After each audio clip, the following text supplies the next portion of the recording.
Son of Satyamurthy. ఈ మూవీలో ఏదో మ్యాజిక్ ఉంటుందబ్బా. ఈ మూవీని ఎన్నిసార్లు చూసినా సరే అలా చూస్తూనే ఉండిపోతాం. ఏ పార్ట్ ఆఫ్ టైంలో స్టార్ట్ చేసినా సరే ఫుల్గా చూసేస్తాం. నేను కూడా చాలాసార్లు మీన్ టెంప్లెట్స్ కోసం వెళ్ళి ఫుల్ మూవీ చూసేసిన రోజులు ఉన్నాయి. మేబీ ఈ మూవీలో ఉండే క్యారెక్టర్స్ అలాంటివేమో. ముఖ్యంగా హీరో, స్ట్రగ్లింగ్ హీరో, నచ్చకపోయినా పని చేయాలి, అది నవ్వుతూ చేయాలి.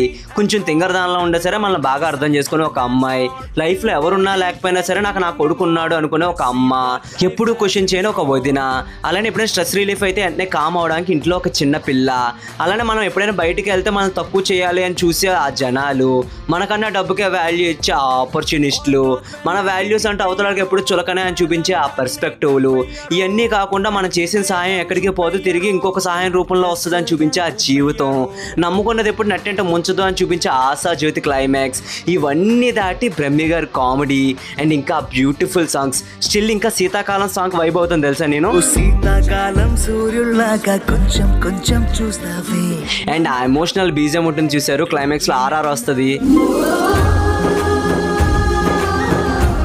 అసలు భలే ఉంటుంది అబ్బా ఈ సినిమాలో మ్యూజిక్ అండ్ సాంగ్స్ కానీ.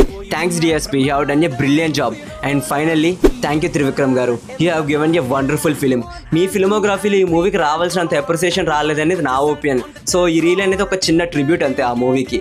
And in my point of view son of Satyamurthy is a timeless movie. ఎప్పుడు చూసినా సరే సేమ్ ఫ్రెష్ ఫీల్ అనేది ఇస్తుంది.